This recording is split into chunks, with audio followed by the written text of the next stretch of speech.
हाय दोस्तों, कैसे हैं आप सभी। मैं डॉक्टर आनंद व्यास अगेन अपने यूट्यूब चैनल पर आप सभी का स्वागत करता हूं और आशा करता हूं कि आप सभी ठीक हैं, मस्त हैं और एंजॉय कर रहे हैं। तो हम आ चुके हैं ऑर्गेनाइजेशन बिहेवियर के रिवीजन के ऊपर और थर्ड वीडियो अपना यहाँ आ चुका है, यानी कि अब हम थर्ड यूनिट का रिवीजन करने वाले हैं।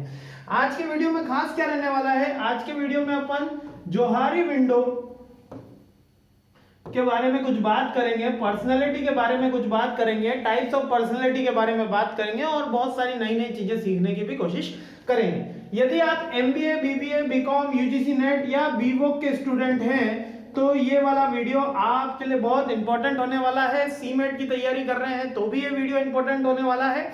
बिना कोई वक्त गवाए अपन अपना डायरेक्ट वीडियो शुरू करते हैं। एग्जाम का टाइम है और एडवांस में बेस्ट ऑफ लक। ठीक है, चलिए। हाँ, वीडियो शुरू करने से पहले आप मुझे जरूर बताइएगा कि आपको ये मेरा वीडियो कैसा लगा, समझ में आ रहा है, नहीं आ रहा है, और यदि कुछ समझ में नहीं आ रहा है तो प्लीज एक बार कमेंट करके मुझे जरूर बताइएगा ताकि हम हमारे चैनल को इम्प्रूव कर सकें। ठीक है, इसके साथ थोड़ी देर के अंदर हम इंपॉर्टेंट वीडियोस भी, इंपॉर्टेंट क्वेश्चंस के भी वीडियो अपलोड करने वाले हैं, तो एग्जाम में जाने से पहले एक बार वो सारे इंपॉर्टेंट क्वेश्चन भी आप जरूर देख लेंगे। ठीक है, आते हैं थर्ड यूनिट के फर्स्ट टॉपिक के ऊपर।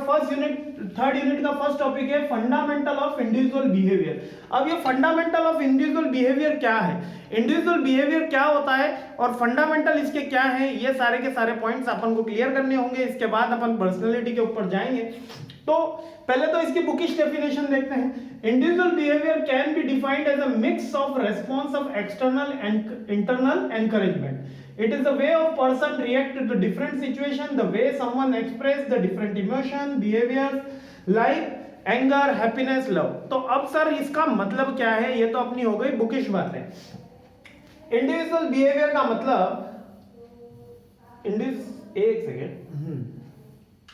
इंडिविजुअल बिहेवियर का मतलब एक बंदा है, मान लेते हैं मिस्टर एक्स।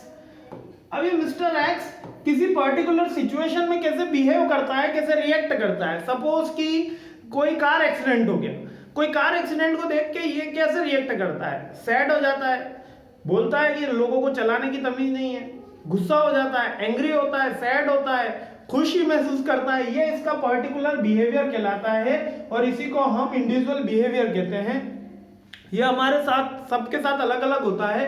एग्जाम देते वक्त बहुत सारे बच्चे होते हैं, एक ही क्वेश्चन पेपर मिला हुआ होता है, लेकिन सबका बिहेवियर अलग अलग होता है पर्टिकुलर सिचुएशन में। तो इंडिविजुअल बिहेवियर का मतलब है कि मिस्टर एक्स को किसी पर्टिकुलर सिचुएशन के अंदर वो कैसे रिएक्ट करता है, ये बिहेवियर उसका इंटरनली और एक्सटर्नली फोर्स द्वारा फिक्स की होता है as a period of time. मतलब कोई बच्चा होगा वो एकदम न्यूट्रल रहता है ना, फिर जैसे जैसे वो बड़ा होता है तो उसको इंटरनल और एक्सटर्नल फोर्सेस लगती हैं। इंटरनल फोर्सेस यानी कि उसके पेरेंट्स हो गए, उसके इनहेरेंट चॉइस हो गई, है ना, उसकी फैमिली हो गई, सोसाइटी हो गई, और एक्सटर्नल फोर्सेस के अंदर भी यही सारी चीजें आती है। पेरेंट्स हो गए, फ्रेंड्स हो गए, फैमिली हो गई।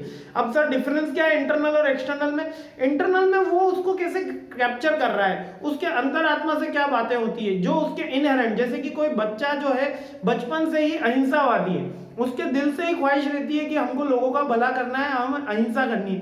तो अगर उसको एक्सटर्नल फोर्सेस भी लगती है तो वो इतना इंपैक्ट उसके बिहेवियर के अंदर नहीं आ पाता। वैसे मेरा ये मानना है कि 80% जो इंपैक्ट होता है हमारे बिहेवियर का, हमारे family, caste, culture, society, friend, school, college का होता है कि हम कैसा बिहेव करते हैं, ये हमारी अपब्रिंगिंग पे फिक्स होता है। अब ये इसका कौन कौन से फ्रेमवर्क है जरा ये देखते हैं। यहाँ पर मैंने जरा सा एक छोटा सा डायग्राम बनाया हुआ है। फ्रेमवर्क कौन कौन से हैं इंडिविजुअल बिहेवियर के? पहले एक एनवायरमेंट, दूसरा एक इंडिविजुअल, तीसरा है बिहेवियर और चौथा है आउटकम। यानी कि एक एनवायरमेंट जहां पर वो बच्चा जो है वो अपब्रिंग होता है यानी बड़ा होता है। सेकंड है वो खुद, उसकी खुद की पर्सनल चॉइस, उसका खुद का पर्सनल रिएक्शन, उसका पर्सनल खुद का एटीट्यूड, और ये दोनों मिलके क्या डिसाइड करते हैं, उसका बिहेवियर डिसाइड करते हैं, और बिहेवियर डिसाइड होने से उसका आउटकम आता है। मतलब कि वो बच्चा है वो किसी पर्टिकुलर सिचुएशन में कैसे रिएक्ट करता है। अब इसका ये एक दूसरा एग्जांपल लेते हैं कि कुछ दोस्त होते हैं वो काफी मिलनसार होते हैं, उनका ऐसा होता है कि हर किसी से बात कर लेंगे। कुछ व्यक्ति ऐसे होते हैं जो किसी से बात नहीं करते, जो इंट्रोवर्ट नेचर के होते हैं। तो ये डिपेंड करता है उनके इंडिविजुअल बिहेवियर के ऊपर। आई होप आपको क्लियर हो गया होगा। इंडिविजुअल बिहेवियर है कि वो कैसे रेस्पॉन्स करता है किसी पर्टिकुलर सिचुएशन में, वो उसका बिहेवियर कहलाता है। केवल इतनी सी बात अपन को यहाँ पे याद रखनी है। आपका फर्स्ट पॉइंट के अंदर ये है। नेक्स्ट पॉइंट है और काफी इंपॉर्टेंट पॉइंट है, ये है हमारा पर्सनैलिटी, कि पर्सनैलिटी आखिर होती क्या है, व्यक्तित्व हिंदी में बोला जाता है। बुकिश लैंग्वेज देखते हैं पहले कि बुक के अंदर क्या लिखा हुआ है। पर्सनैलिटी इज द कैरेक्टरिस्टिक्स और set of behaviour emotional pattern that involves the biological and environment factors. यानी कि ये जो मिस्टर वापिस से हमारे एक्स थे, इनका मिस्टर एक्स का फिर से हमको अगर पर्सनालिटी निकालनी है तो एक सेट ऑफ बिहेवियर है कि उनकी पर्सनालिटी कैसी है। अ सेट ऑफ बिहेवियर, एक बिहेवियर का मतलब होता है एक पर्टिकुलर सिचुएशन में उसका response. A set of behaviour, अगर बहुत सारे बिहेवियर मिलके क्या बनाते हैं, हमारी पर्सनालिटी बनाते हैं। अब व्यक्तित्व जिसको हिंदी में कहा जाता है इमोशनल पैटर्न, की किसी कोई जैसे कि कहा कि कोई पत्थर दिल है, पत्थर दिल का मतलब क्या है भैया, वो सख्त है। सख्त का मतलब है कि वो इतनी आसानी से इन्फ्लुएंस होने वाला व्यक्ति नहीं है, इमोशनली काफी स्टेबल है। और कोई कहते हैं कि बहुत इमोशनल है, यानी छोटी छोटी बातों पे रो देता है, अरे जरा सी प्रॉब्लम आई घबरा जाता है। तो कोई कावर्ड नेचर का, कायर नेचर के होते हैं, वो इमोशनल होते हैं। तो हमेशा अपने याद रखिएगा, अपने इमोशन पे काबू रखिए। आपके आंसू बहुत ही इंपॉर्टेंट होते हैं, इनको व्यर्थ में जाने न दे। तो ये आपकी पर्सनैलिटी कहलाती है, मींस के सेट ऑफ बिहेवियर ही हमारी पर्सनैलिटी कहलाती है। आई होप सारे के सारे पॉइंट आपको क्लियर हो रहे हैं। अभी अपन धीरे धीरे मैं गाड़ी नेक्स्ट लेवल पे लेके जा रहा हूं। पर्सनैलिटी सबसे पहले अपन ने देखा बिहेवियर। बिहेवियर क्या है, बिहेवियर का मतलब है एक पर्टिकुलर सिचुएशन में रिएक्शन का जो मेथड है या रिएक्शन का जो प्रोसेस है किसी पर्सन के लिए, वो बिहेवियर कहलाता है। और सेट ऑफ बिहेवियर हमारी पर्सनैलिटी कहलाती है, ठीक है। और सेट ऑफ बिहेवियर हो गया, कैरेक्टरिस्टिक्स हो गए। अब यहाँ पर नेक्स्ट जो इंपॉर्टेंट पॉइंट निकल कर आता है, जो बार बार एग्जाम में पूछा जाने वाला क्वेश्चन है, वो है टाइप्स ऑफ पर्सनैलिटी। अब ये टाइप्स ऑफ पर्सनैलिटी के अंदर भी दो सबसे ज्यादा इंपॉर्टेंट है, पहला है एक्सट्रोवर्ट और दूसरा है इंट्रोवर्ट। पहले इनकी बात करते हैं, बाकी सबकी बात बाद में करते हैं, क्योंकि बुक के अंदर तो अधिकतर ये दो ही मिलते हैं। तो एक्सट्रोवर्ट नेचर की पर्सनैलिटी क्या होती है, एक्सट्रोवर्ट नेचर की पर्सनैलिटी होती है कि वो व्यक्ति जो बाहर मुखी होते हैं, जो दूसरों से बात करने में कभी झिझकते नहीं है, जो अपनी बात खुल के रखते हैं, बातूनी किस्म के लोग होते हैं, वो एक्सट्रोवर्ट पर्सनालिटी के अंदर में आते हैं। जो ये थोड़ा सा खुशमिजाज होते हैं, मिलनसार होते हैं, ये किसी के ऊपर भी जल्दी से ट्रस्ट कर लेते हैं, अपनी बातें शेयर कर लेते हैं, ओपन माइंडेड होते हैं और इनको फ्रेंड्स बनाना, नए लोगों से मिलना काफी ज्यादा पसंद होता है। आप भी जज कीजिएगा ये सारी पर्सनैलिटी पढ़ने के बाद कि आप किस नेचर में आते हैं, और मुझे जरूर कमेंट करके बताइएगा कि आपकी पर्सनैलिटी किस टाइप की है, तो और अपन चेक करेंगे कि कितने लोग उसके अंदर ज्यादा सेम नेचर के हैं। सेकंड है इंट्रोवर्ट नेचर के, ये बेसिकली शाय लोग होते हैं, ये बेसिकली एक दूसरे से कम बातें करते हैं, ये बेसिकली वो लोग होते हैं जो अंतर्मुखी होते हैं, यानी कि खुद के ही अंदर बातें करते रहते हैं। पर अधिकतर इंटेलिजेंट जो होते हैं, अधिकतर जो बच्चे हैं जो शार्प माइंड होते हैं, जिनको रिएक्शन करने में भले टाइम लगता हो लेकिन इनको समझ में सब कुछ आता है, ये होते हैं इंट्रोवर्ट। इंट्रोवर्ट का ये मतलब नहीं कि कोई मंदबुद्धि बच जाए, इंट्रोवर्ट का मतलब है कि वो बच्चा, जो बच्चा खुद से ज्यादा लोगों से दोस्ती करना पसंद नहीं, ज्यादा उसको बातें करना पसंद नहीं, ज्यादा नए दोस्त बनाना पसंद नहीं, उसको किताब पढ़ना ज्यादा पसंद है,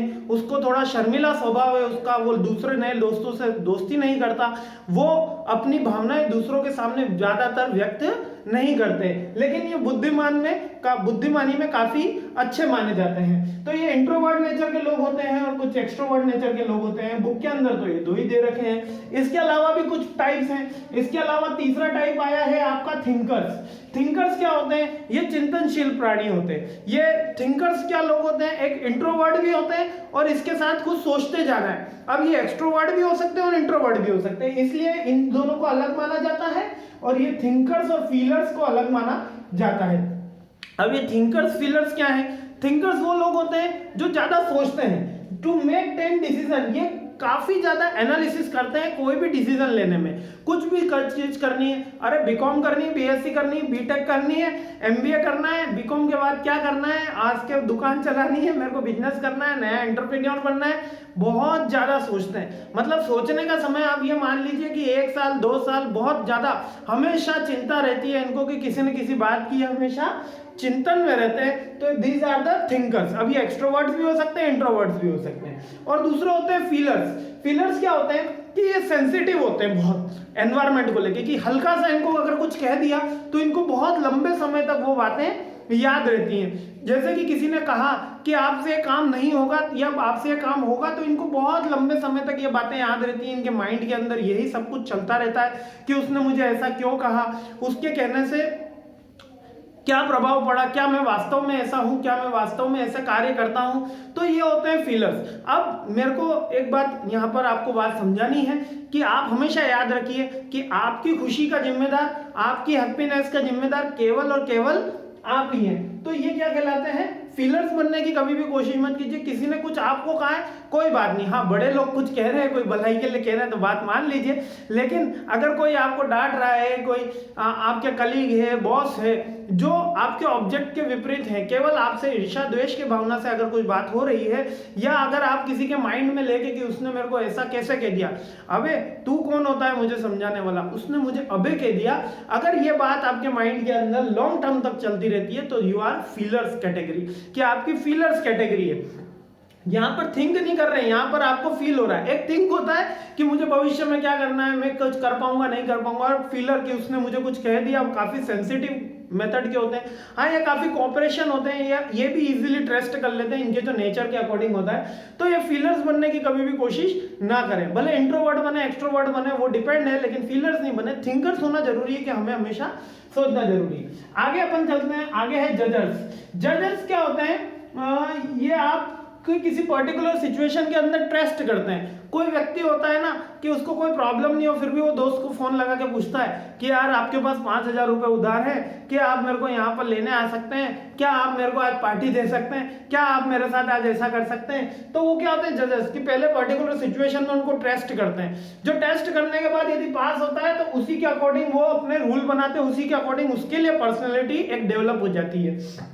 देन आप सेंसर्स और फीलर्स में से ऑलमोस्ट सेम होते हैं, लेकिन सेंसर्स क्या डिपेंड ये करेगा कि सेंसर्स जो रहते हैं वो पास्ट एक्सपीरियंस पे डिफाइंड होते हैं। मींस कि सेंसर्स जो रहते हैं वो पास्ट एक्सपीरियंस पे डिफाइंड होते हैं, बल्कि फीलर्स क्या होते हैं, फीलर्स उस बात को लॉन्ग टर्म तक, यानी करंट की बात को लॉन्ग टर्म तक चल जाती है, जबकि सेंसर्स को ये लगता है कि नहीं ये मेरा हितैषी है और ये मेरा हितैषी नहीं है।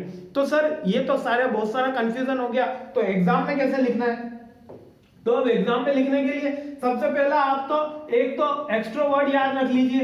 एक्सट्रोवर्ट यानी कि वो व्यक्ति जो बाहर मुखी होते हैं, जो हमेशा दूसरे लोगों से बात करते हैं, दूसरे लोगों से फ्रेंडशिप बनाते हैं, है ना, इजीली किसी के ऊपर भी ट्रस्ट कर लेते हैं, नए फ्रेंड्स बनाना इनको बहुत पसंद होता है, और ये काफी थोड़ा टॉकिंग नेचर होता है इनका, बातूनी लोग होते हैं, और ये क्विक डिसीजन लेने में बिलीव रखते हैं, डिले नहीं करते डिसीजन। और दूसरा आता है आपका इंट्रोवर्ट। अब ये जो इंट्रोवर्ट लोग होते हैं ये अंतर्मुखी होते हैं, शाय नेचर के होते हैं, डिसीजन लेने में समय लगाते हैं। इसके अलावा ये थोड़े शार्प माइंडेड होते हैं, थोड़े रीजनेबल होते हैं, थोड़े रीजनिंग की एबिलिटी इनके अंदर ज्यादा होती है, क्योंकि इनके पास सोचने समझने का वक्त होता है, ठीक है, और मोस्टली इंटेलिजेंट इंट्रोवर्ट्स के अंदर आते हैं। इसके अलावा अपन ने जो मेन पॉइंट देखे थिंकर्स और फीलर। थिंकर्स यानी कि कोई लॉन्ग टर्म तक सोचने वाला, और फीलर यानी कि किसी बात को पकड़ के अपने दिल के ऊपर लेके बार बार उसको फील करने वाला। थिंकर्स जो सोच रहा है उसको ज्यादा फर्क नहीं पड़ रहा है, उसके एटीट्यूड में कोई परिवर्तन नहीं आया, लेकिन फीलर्स को एटीट्यूड में बहुत परिवर्तन आ जाता है। वो या तो डर जाते हैं, सहम जाते हैं, गुस्सा हो जाते हैं, खुश हो जाते हैं, ये उनके एटीट्यूड में डिफरेंशियल आ जाता है, यानी उनके बिहेवियर में डिफरेंस आ जाता है। बाकी सारे पॉइंट्स आपके कोर्स में केवल मैंने यहाँ पर सेंसर्स, इनिशिएटिव्स, रिसीवर्स, जजर्स, ये केवल इसलिए कि ये अदर टाइप भी होते हैं, लेकिन मेन जो एग्जाम में एमबीए तक के लेवल के अंदर इंट्रोवर्ट और एक्सट्रोवर्ट ही आपको याद रखने हैं। मेनली इनके डिफरेंस याद रखने हैं, इनके कैरेक्टरिस्टिक्स याद रखने हैं। आई होप आप इसके मीनिंग से ही आप इसके कैरेक्टरिस्टिक्स, बेनिफिट्स ये ड्रॉ कर लोगे। और मुझे जरूर बताइएगा एक्सट्रोवर्ट, इंट्रोवर्ट, थिंकर्स, फीलर्स आप कौन सी कैटेगरी के अंदर बिलोंग करते हैं। क्या चारों कैटेगरी में आते हैं, 3 कैटेगरी में आते हैं, सर 2 कैटेगरी में आते हैं, तो एक बार मुझे जरूर बताइएगा, ठीक है। चलिए अब आ जाते हैं अपन, नेक्स्ट पॉइंट है अपना 3rd यूनिट का personal effectiveness.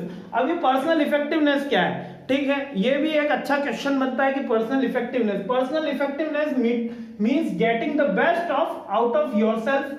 It is an approach to success involve utilizing all your energy, skill, motivation to develop reach the goal and you set for yourself, यानी कि पर्सनल इफेक्टिवनेस का मतलब ऐसा है कि जो गोल आपने अपने लिए तय किया है, जो लाइफ के अंदर आपने अपने लिए एम तय किया है, वो किसी भी तरीके से आप अचीव करें। आपका पूरा 100%, जी हाँ आपका पूरा 100%, यहां पर क्या लिखा है, आपका पूरा 100%, आपका पूरा 100% आप उसको दे रहे हैं। ये क्या कहलाता है, अप्रोच कर रहे हैं, ये कहलाता है पर्सनल इफेक्टिवनेस। पर्सनल इफेक्टिवनेस का मतलब जो भी वर्क, जो भी टारगेट, जो भी गोल आपने सेट किया है उसमें आप अपना 100% जब आउटकम देते हैं तो वो पर्सनल इफेक्टिवनेस कहलाता है, मींस योर 100% आउटकम। अब सर ये 100% आउटकम क्या होता है, काफी आसान है, काफी सिंपल है। जब आप मूवी देख रहे होते हैं तब आप अपना 100% आउटकम दे रहे होते हैं। यहां पर कुछ बातें हमको समझनी होगी, ये समझने के लिए मेरे को एक छोटा सा चार्ट बनाना होगा जो थोड़ा सा ह्यूमन वैल्यू का सब्जेक्ट है, लेकिन यहाँ पे निकला है तो बस देख लीजिए। ये यहां पर हम मिस्टर एक्स की जगह मिस्टर ए लेते हैं। ये मिस्टर ए के दो एस्पेक्ट हैं, एक तो है हमारा फिजिकल बॉडी, ठीक है, और एक होता है मन, जिसको हम कहते हैं आई या सेल्फ, ठीक है, मन, सेल्फ, आई, ये तीन नाम से हम इसको कह सकते हैं। एक तो जो फिजिकल बॉडी जो आपको नजर आ रहा है, और एक होता है मन, आई, जो आपकी बॉडी को कंट्रोल करता है। तो एक जो मन है वो हमेशा कुछ चीजों में लगता है, कुछ चीजों में नहीं लगता है। ये कह रहे हैं सर आज तो बहुत बोर हो रहे हैं, पढ़ाई में बिल्कुल मन नहीं लग रहा, सर वीडियो में बिल्कुल मजा नहीं आ रहा, सर अपन को तो कुछ और काम करना चाहिए, कुछ एंटरटेनमेंट के वीडियो देखने चाहिए, अरे पढ़ाई लिखाई कर लीजिए अभी एग्जाम आ गए हैं। और एक होती है हमारी फिजिकल बॉडी। फिजिकल बॉडी यानी कि हमारा अपीयरेंस, हमारी इंद्रियां कि हम देख रहे हैं, सुन रहे हैं, महसूस कर पा रहे हैं, ठीक है। ये दोनों अलग अलग चीजें होती हैं, ये आप सबको पता है, नहीं पता है तो इसके लिए ऊपर पर मैंने सेपरेट वीडियो बना रखा है, ठीक है। अब ये जो फिजिकल बॉडी और आई यानी कि हमारा मन और हमारी बॉडी, जब दोनों एक 1+1, आपने तो सुना होगा 2, मैं कह रहा हूं 1+1 = 1। यहां पर जो हमारी फिजिकल बॉडी है और हमारा आई, दोनों एक और एक मिलकर जब एक बन जाते हैं, यानी कि दोनों एक ही दिशा में काम करने लग जाते हैं, तब हमारा आउटपुट 100% हो जाता है। कैसे कि जब आप मूवी देखने गए थे तब आपका मन भी था मूवी देखने का, आपको पसंद भी आ रही थी बाहुबली पिक्चर, और आपकी फिजिकल बॉडी भी वो देखने के लिए इच्छा कर रही थी, और आप फिट भी थे, तो आपकी वो 2.5 घंटे की मूवी 1 मिनट के अंदर खत्म हो गई। इसीलिए वो आपको 2.5 घंटे नहीं लगे, वो केवल 1 मिनट लगे, जबकि वो 2 hours 30 minutes थे, ठीक है, वो कितने थे, 210 मिनट्स थे। तो आपको उस समय इतने 210 मिनट्स नहीं लगे। लेकिन अगर आपको एकदम एक क्लासरूम में बैठा दिया जाए और 2.5 घंटे कोई टीचर लेक्चर दे, तो आपकी फिजिकल बॉडी भी थक रही है और आपका मन भी वहां पे लगा हुआ नहीं है। और अगर फिजिकल बॉडी फिट है और मन वहां लगा हुआ नहीं है, तो वो 2.5 घंटे इतने बड़े लगते हैं कि कभी खत्म नहीं हो रहे।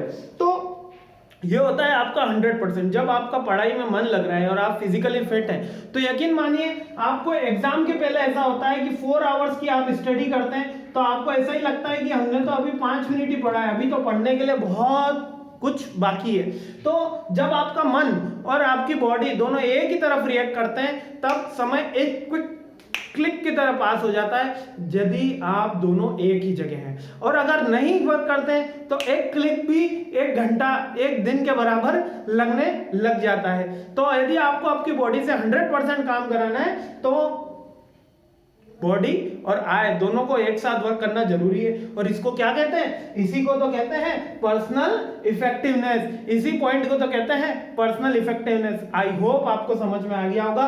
अब कितना भी एग्जामिनर घुमा के पूछ ले आपसे, आप उसका आंसर जरूर लिखकर आएंगे। आगे बढ़ते हैं। हाँ, सबसे नेक्स्ट पॉइंट जो इसके अंदर आ रहा है अपना 3rd यूनिट के अंदर, वो आ रहा है मीनिंग ऑफ एटीट्यूड। एटीट्यूड का क्या मीनिंग है? एटीट्यूड का मीनिंग है settle way of thinking feeling about something. किसी चीज के बारे में, कि ये जैसे कि एक ग्लास मैंने यहाँ बना दिया, कुछ पानी यहाँ पर फिल आउट कर दिया। फेमस एग्जांपल है कि यहाँ पर अगर मैंने पानी फिल कर लिया है, तो कोई कह रहा है कि सर ये आधा खाली है, आधा भरा हुआ है, यहाँ आधा 2 कलर से आपने फिल कर दिया है इसको, है ना। तो कोई कह रहा है कि सर आधा खाली है आधा भरा हुआ है, कोई कह रहा है कि आधा 2 कलर से आपने फिल कर दिया, कोई कह रहा है एयर है, कोई कह रहा है आपकी ड्राइंग बहुत खराब है, कोई कुछ अलग अलग बातें कर रहा है। तो क्या है, एक settle way of thinking about something, यानी कि किसी प्रॉब्लम को सोच के बारे में, जैसे छत्रपति शिवाजी महाराज के बारे में बात थी कि किसी भी प्रॉब्लम को लेके वो हमेशा पॉजिटिव एटीट्यूड से निकलते थे कि वो हमेशा उसका आउटकम निकालना है, हमें हमेशा उसका सॉल्यूशन निकालना है। हमेशा सरदार वल्लभ भाई पटेल कितनी भी बड़ी प्रॉब्लम आती थी वो हमेशा सॉल्यूशन पे फोकस करते थे, और बहुत से ऐसे लोग रहते हैं हमारे जीवन में जो हमेशा नेगेटिव पे फोकस करते हैं। तो ये क्या कहलाता है, ये हमारा थिंकिंग बिहेवियर कहलाता है। ठीक है, आई होप आपको क्लियर हो गया होगा कि एटीट्यूड का मतलब क्या है। एटीट्यूड का मतलब कि हम सिचुएशन, अब बिहेवियर और एटीट्यूड में दोनों में डिफरेंस है।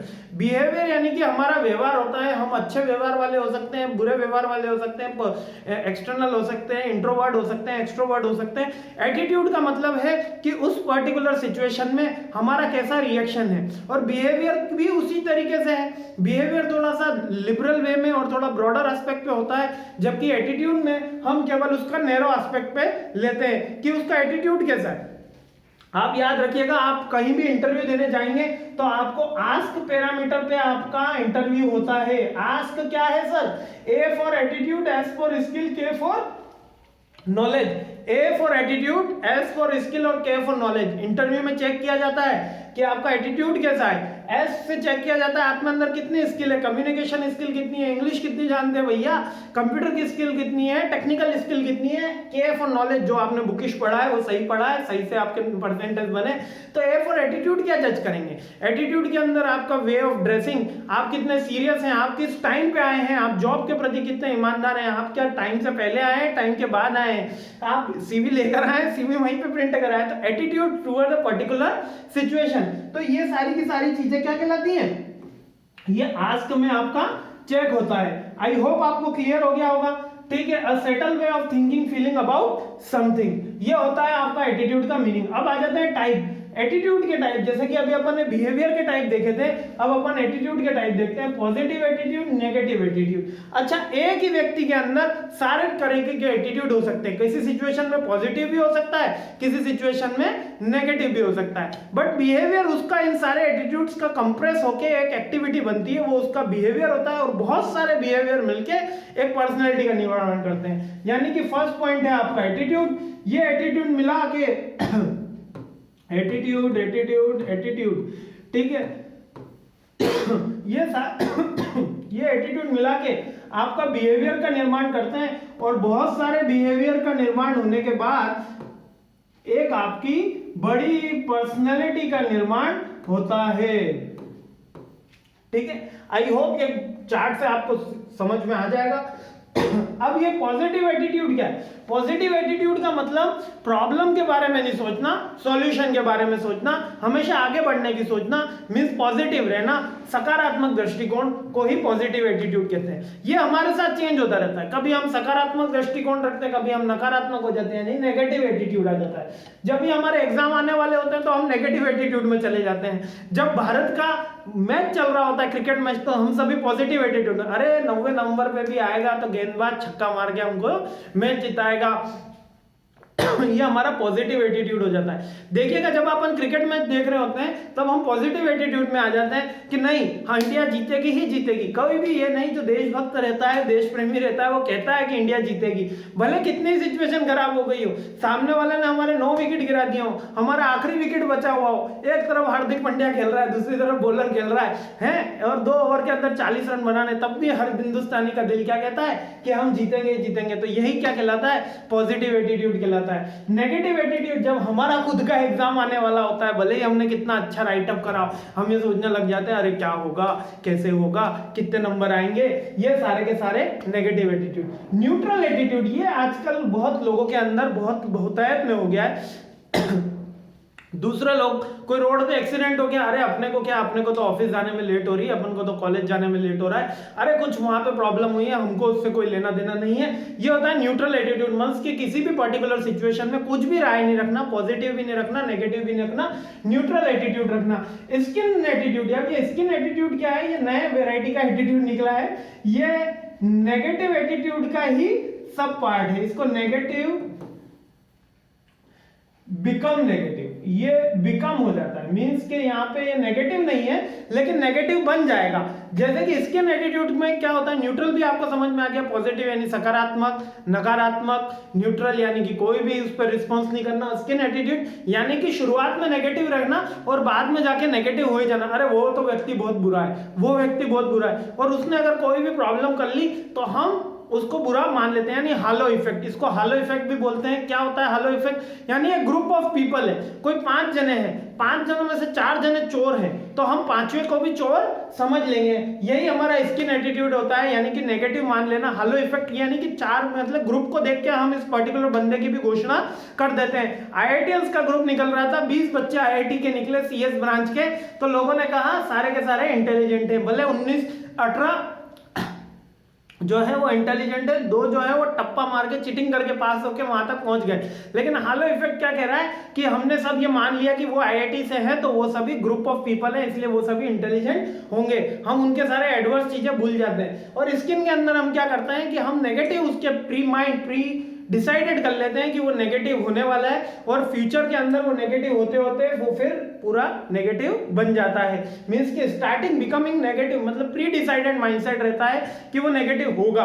नकारात्मक दृष्टिकोण से अपन ये कार्य करते हैं और जैसे ही अपन उस कार्य तक पहुंचते हैं वो नकारात्मक दृष्टिकोण अपना आ जाता है, उसमें विचार आ जाते हैं। मींस के नेगेटिव की स्टार्टिंग होनी है तो स्किन एटीट्यूड से स्टार्ट होता है। ठीक है, अब सकारात्मक नकारात्मक में भी नकारात्मक का स्टार्टिंग है, सकारात्मक की कभी स्टार्टिंग, सकारात्मक यानी सकारात्मक व्यक्ति रहता है।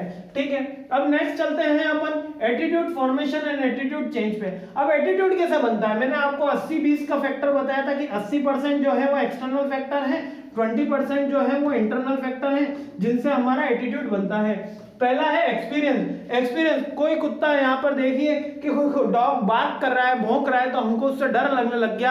हमको फिर क्या लगने लगा कि सारे कुत्ते खराब होते हैं, कुत्तों को तो भगा देना चाहिए, ये इतना भौंकते क्यों है, हमारे को तो काट लिया है तो सारे के सारे कुत्ते खराब। तो हमारे एक्सपीरियंस के थ्रू हमारा एक एटीट्यूड का फॉर्मेशन क्रिएट होता है।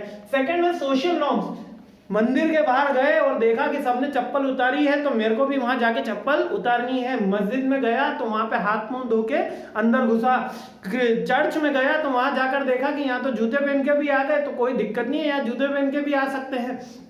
तो ये डिफरेंशिएट करा मैंने उसके मेरे सोशल नॉर्म्स के अकॉर्डिंग। मींस कि मेरा एटीट्यूड जो बना मेरे लोगों को देख के एटीट्यूड बना। लोग कह रहे हैं कि पाकिस्तान बुरा है, लोग कह रहे हैं श्रीलंका बुरा है, लोग कह रहे हैं कि यूक्रेन का साथ नहीं देना चाहिए, तो मेरा भी एटीट्यूड हो गया कि हाँ जो लोग कह रहे हैं वो सही है। किसी पर्टिकुलर सिचुएशन में जो लोगों का मैं फॉलो करने लग जाता हूँ वो सोशल फॉर्म्स हो जाते हैं। ये एटीट्यूड फॉर्मेशन पढ़ा रहा हूं मैं। एटीट्यूड फॉर्मेशन में फर्स्ट पॉइंट अपन ने देख लिया एक्सपीरियंस, सेकंड देखा है नॉर्म्स, थर्ड हमारे जो एड्स हैं, टीवी है, सोशल मीडिया है, ठीक है, ऑपरेशनल कंडीशन जो हमको दिखाया जाता है, सुनाया जाता है, बताया जाता है, उसके थ्रू हमारा एटीट्यूड होता है। कोई कहते हैं लिम्का ठंडा मतलब कोका कोला, यानी कि अगर मेरे को प्यास लग रही है और ठंडी चीज खानी है तो मेरे को कोका कोला से ही मेरी प्यास बुझेगी। अरे मटके के पानी से बुझ जाती है, वास्तविकता ये है। लेकिन हमको इस तरीके से उस चीज को दिखाया गया है कि अगर कुछ किसी को फीलिंग शेयर करनी है तो हमें उसके साथ मीठा खिलाया जाएगा, चॉकलेट खिलानी पड़ेगी। अरे याद रखो जो रसगुल्ले और गुलाब जामुन में स्वाद है वो कभी भी चॉकलेट में नहीं आ सकता। तो रसगुल्ले गुलाब जामुन खरीदो, एक हमारे देसी दुकानदार का भी भला होगा, यहाँ पे मिठाई वाले का भी भला होगा। कैडबरी, डेयरी मिल्क ये खरीदोगे तो दूसरी कंपनियों का भला होगा। आप अपने देश की कंपनियों का भला कीजिए, रसगुल्ले अपने वहां के छोटे ग्राहक, छोटे दुकानदारों के यहाँ से मिठाई खरीदी जो मेवे की मिठाई होती है। आहा, ठीक है, तो हमको जो दिखाया जाता है हम वो चीज मान लेते हैं। नेक्स्ट होता है ऑब्जर्विंग। एक होता है हमारे जो पेरेंट्स, ऑब्जर्विंग यानी कि किसी को हमने सिगरेट पीते हुए देखा और लगा कि उसको यार ये बहुत कूल चीज है, किसी को शराब पीते हुए देखा, किसी को अरे ये तो बहुत फर्स्ट क्लास चीज है, तो हमें भी लगा कि हमें भी ये एक्टिविटी करनी चाहिए। एटीट्यूड फॉर्मेशन कैसे होगा? पहला पॉइंट है एक्सपीरियंस के थ्रू होगा। दूसरा हमारी सोशल जो स्ट्रक्चर है जहां पे हमारी फ्रेंड्स, फैमिली, सोसाइटी है उसके थ्रू होगा। थर्ड हमारे जो एड्स हैं, सोशल मीडिया है, सोशल ऑपरेशनल है, उनके थ्रू होता है। और फोर्थ है हम किसी को फॉलो करना शुरू कर देते हैं, कोई सुपरस्टार है, कोई क्रिकेटर है, कोई हमारा रोल मॉडल है, हम उसको फॉलो करना शुरू कर देते हैं, तो वो ऑब्जर्विंग पीपल के थ्रू भी हमारा एटीट्यूड बनने लग जाता है किसी चीज को देख के, सकारात्मक, नकारात्मक, स्किन या नेगेटिव। दिन भर दिखाया गया टीवी के ऊपर कि यूक्रेन और रशिया के वॉर के अंदर रशिया ने बहुत बुरा किया, रशिया ने लोगों के वहां पे पलायन शुरू करवा दिए। तो हमारे लिए माइंड सेट हो गया कि रशिया जो कर रहा है वो गलत कर रहा है, ये हमारा एटीट्यूड डेवलप हो गया। इसी को क्या कहते हैं? Attitude formation. वास्तविकता नहीं देखी हमने, ठीक है। चलिए अब मीनिंग ऑफ टाइप्स। अच्छा, एटीट्यूड चेंज के भी यही फैक्टर्स होते हैं, एटीट्यूड फॉर्मेशन के तो यही है, और एटीट्यूड चेंज भी हमारी फैमिली सोसाइटी के कारण, टीवी एड्स के कारण, एक्सपीरियंस के कारण, बुक्स रीडिंग के कारण, सोशल आउटकम्स के कारण हमारा एटीट्यूड चेंज होता है। मींस के फॉर्मेशन और चेंज के अंदर सेम पॉइंट लगा देना कोई दिक्कत की बात नहीं है। आगे बढ़ता हूं, meaning types of group behaviour, ठीक है। क्या है मीनिंग? ग्रुप बिहेवियर क्या होता है? अभी तक तो हमने इंडिविजुअल बिहेवियर देखा, यानी कि एक इंडिविजुअली कैसे रेस्पॉन्ड करता है, तो इसी को ही तो थोड़ा बड़ा कर लो। जब इंडिविजुअल जो रेस्पॉन्ड कर रहा है इसको ग्रुप का नाम दे दो कि ग्रुप क्या होगा? The way which animals person behave in a response a particular situation. A group of people, a large group of people is likely to show example of group behavior when a group of people gathered in a given place time will act similarly way।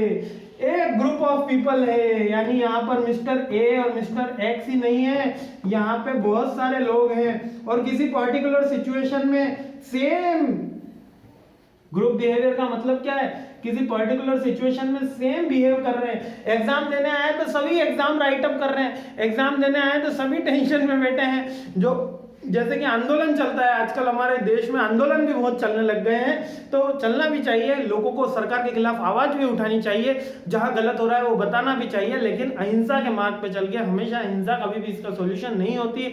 अगर अपन कोई railway रोक देते हैं, अपन कोई train रोक देते हैं, तो किसी व्यक्ति को एक जगह से दूसरी जगह जाना हो रहा है, उसका आपके आंदोलन से कोई लेना देना नहीं। हो सकता है वो किसी पर्टिकुलर अपनी माँ को देखने जा रहा हो जो काफी बीमार है, उसके कारण हमने उसकी ट्रेन रोक दी, तो आप सोचिए उसके ऊपर क्या बीत रही होगी। तो सेम सिचुएशन में जो ग्रुप बिहेव करते हैं उसी को ग्रुप बिहेवियर कहते हैं, यानी कि group of people, human beings किसी पर्टिकुलर सिचुएशन के अंदर जो बिहेवियर करते हैं उसे ग्रुप बिहेवियर कहते हैं। ये मास एक्शन होता है। Mass action is the reaction of the people towards the government. अब यहाँ पे इसके दो टाइप हैं, ग्रुप बिहेवियर के टाइप्स। ये तो ग्रुप बिहेवियर का मीनिंग हो गया। पहला है मास एक्शन, दूसरा है कम्युनल लेबर। अब मास एक्शन क्या है कि मास एक्शन यानी कि जब हम गवर्नमेंट के खिलाफ कोई आंदोलन करते हैं, उसके अंदर सारे लोग मुर्दाबाद के नारे लगा रहे हैं, भारत माता की जय के नारे लगा रहे हैं, गवर्नमेंट को क्रिटिसाइज कर रहे हैं, तो वो क्या होता है? मास एक्शन होता है। और communal labour is refer to the situation people group jointly carry a task. एक जॉइंटली कैरी कर रहे हैं कोई टास्क का, जैसे कि परेड हो रही है, वहां पर सारे सैनिक परेड एक साथ कर रहे हैं, तो वो कम्युनल लेबर के अंदर आ गया।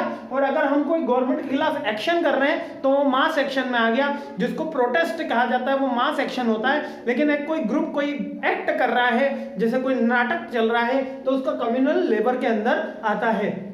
आई होप दोनों पॉइंट्स क्लियर हो गए। एक तो मास एक्शन है, एक कम्युनल लेबर है, ये इसके टाइप्स हैं और ये इसके मीनिंग है। आई होप यहां तक आपको वीडियो समझ में आ रहा होगा। नेक्स्ट वीडियो बड़ा इसलिए है क्योंकि ये यूनिट भी अपनी बड़ी है, तो थोड़ा थाम के बैठिए, मैं सारे पॉइंट्स एक एक करके आपको क्लियर करा रहा हूं और इतना आश्वासन दे रहा हूं कि मेरे इन 5 वीडियो देखने के बाद आपको ऑर्गेनाइजेशन बिहेवियर, जो एमबीए में management concept and organisation behaviour के नाम से है, कोई और वीडियो देखने की आवश्यकता नहीं होगी। ठीक है, तो अब क्या होता है इंटरपर्सनल स्किल। अभी तक अपन ने पर्सनल स्किल देखा, पर्सनल एटीट्यूड देखा, ग्रुप बिहेवियर देखा। Interpersonal skill are the skill we use every day when we communicate and interact with the other people both individual in the group. वो skill interpersonal skill यानी व्यक्तित्व विशेष की कला। अब व्यक्तित्व विशेष की कला का मतलब है कि ए बंदे को बी बंदे से बात करनी है, इसको इसके साथ कम्युनिकेट करना है। और कम्युनिकेट करने के बहुत सारे मेथड हैं, रिटन है, ओरल है, ठीक है, टेलीफोनिक है, मेल है। कैसे कर रहे हो आप? रिटन ओरल में भी टाइप्स बता रखे थे। तो इंटरपर्सनल स्किल में how we communicate with other, याद रखिएगा केवल बोली ही ऐसी है जो जीवन में आपको आगे ले जाएगी। तो इंटरपर्सनल स्किल का सीधा सीधा मतलब है कि आप अपनी बात दूसरों तक कैसे कम्युनिकेट करते हैं, कैसे रिएक्ट करते हैं, वो इंटरेक्ट करते हैं, वही तो कहलाती है interpersonal skill. I hope clear हो गया है। ठीक है। नेक्स्ट है ट्रांजैक्शनल एनालिसिस। अभी जोहारी विंडो बचा हुआ है, याद रखना, बहुत ही इंपॉर्टेंट है। एंड में बता रहा हूँ, एंड का ही टॉपिक था, ऐसा नहीं था मेरे को वीडियो बड़ा करना था, बल्कि एंड का ही टॉपिक है इसलिए बढ़ रहा है। और बच्चों के कमेंट आ रहे हैं कि वीडियो बड़ा हो गया, लेकिन यूनिट बड़ी है तो वीडियो तो बड़ा होगा ही। अब नेक्स्ट है ट्रांजैक्शन एनालिसिस। ये ट्रांजैक्शन एनालिसिस क्या है? ये है the method used to analysis the process of the transaction in the communication with other. It's required to use to be aware how we feel thing. अब transaction analysis, अभी अपन ने देखा था ए ने अपनी इंटरपर्सनल स्किल से बी को कुछ कम्युनिकेट करा, कुछ बात बताई। अब इसमें बी हैप्पी हुआ या वो सैड हो गया, ये देखने वाली बात है।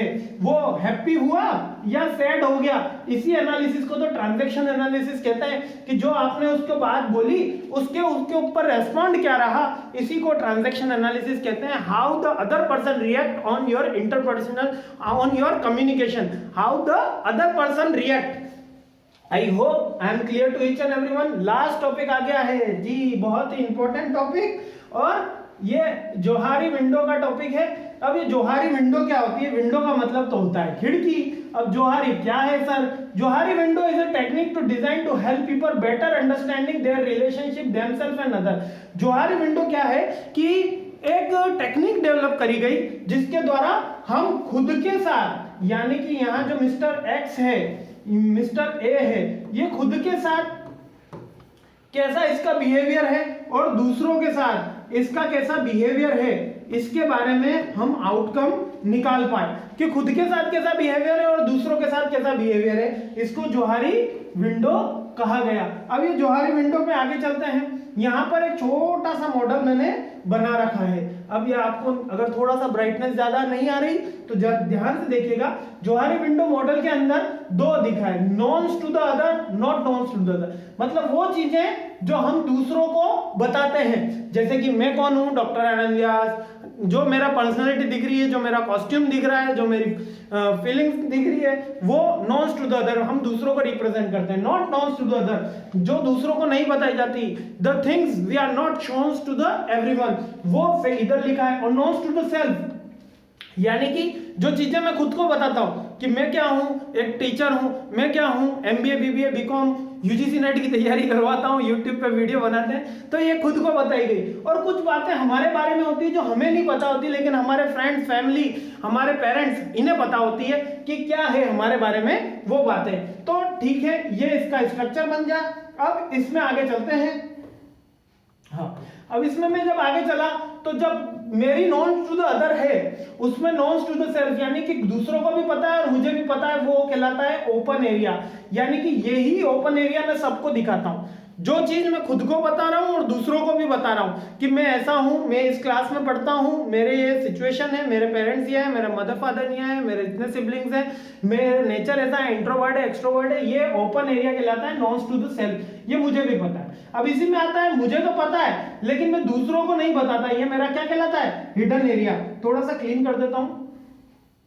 हाँ, ये क्या कहलाता है? हमारा हिडन एरिया कहलाता है। जो हमें पता है कि हमारी ये सिचुएशन है, हमारी ये स्ट्रेंथ, ये वीकनेस है, लेकिन हम दूसरों को नहीं बताते। जैसे कि हमारा बैंक बैलेंस, ये क्या कहलाता है? हिडन एरिया कहलाता है। अच्छा, बैंक वालों को पता है, लेकिन जो अदर हमारे रिलेटिव्स है, सोसाइटी है, फ्रेंड्स, अरे अभी पैसे ही नहीं है तेरे को, उधार कहां से दूं, ये कहलाता है हमारा हिडन एरिया।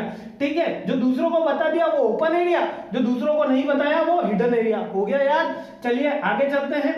जो मुझे भी नहीं पता, not known to the self और नॉन टू द अदर, वो कहलाता है ब्लाइंड स्पॉट। जो मुझे नहीं पता है लेकिन दूसरों को पता है, अरे आनंद सर आप अच्छा पढ़ा रहे हैं, अरे आनंद सर आपने वहां ये बात गलत करी थी, अरे आनंद सर आपने ऐसा करा, अरे आनंद बेटा तू यहाँ पे गलत है, अरे आनंद तुझे ये काम आना चाहिए, अरे आनंद तेरे को दूसरों से ज्यादा हेल्प करनी चाहिए, अरे आनंद तेरे को ऐसा नहीं करना चाहिए। तो ये क्या कहलाता है? ये हमारा ब्लाइंड स्पॉट कहलाता है। जो हमें नहीं पता है लेकिन दूसरों को पता रहता है, जो दूसरे हमारे बारे में बिहेवियर रखते हैं, एटीट्यूड रखते हैं, वो ब्लाइंड स्पॉट कहलाता है। जो खुद को भी नहीं पता और दूसरों को भी नहीं पता, ये हमारा अननोन एरिया कहलाता है। हम हमेशा इसको डिस्कवर करते हुए रहते हैं, मतलब सोचते हुए रहते हैं, जो हमें हमारे बारे में कुछ भी नहीं पता, पूरी लाइफ हो जाती है तो हम ये डिस्कवर नहीं कर पाते। ये अननोन एरिया कहलाता है। जो दूसरों को भी नहीं पता है हमारे स्किल के बारे में, जैसे कि कोई व्यक्ति है, उसको म्यूजिक बहुत पसंद है, जो उसको कुछ कभी भी नहीं पता था जब तक उसने पहली बार कोई बांसुरी की आवाज नहीं सुनी थी। जिस दिन उसने पहली बार बांसुरी की आवाज सुनी उसको लगा कि नहीं ये काफी इंटरेस्टिंग चीज है, मुझे सीखनी चाहिए। तो ये उसका ओपन हिडन एरिया से, जो उसको हल्की सी दिल के अंदर थी, अननोन एरिया से हिडन में आएगा और फिर जब वो सीख जाएगा तो ओपन एरिया में आएगा।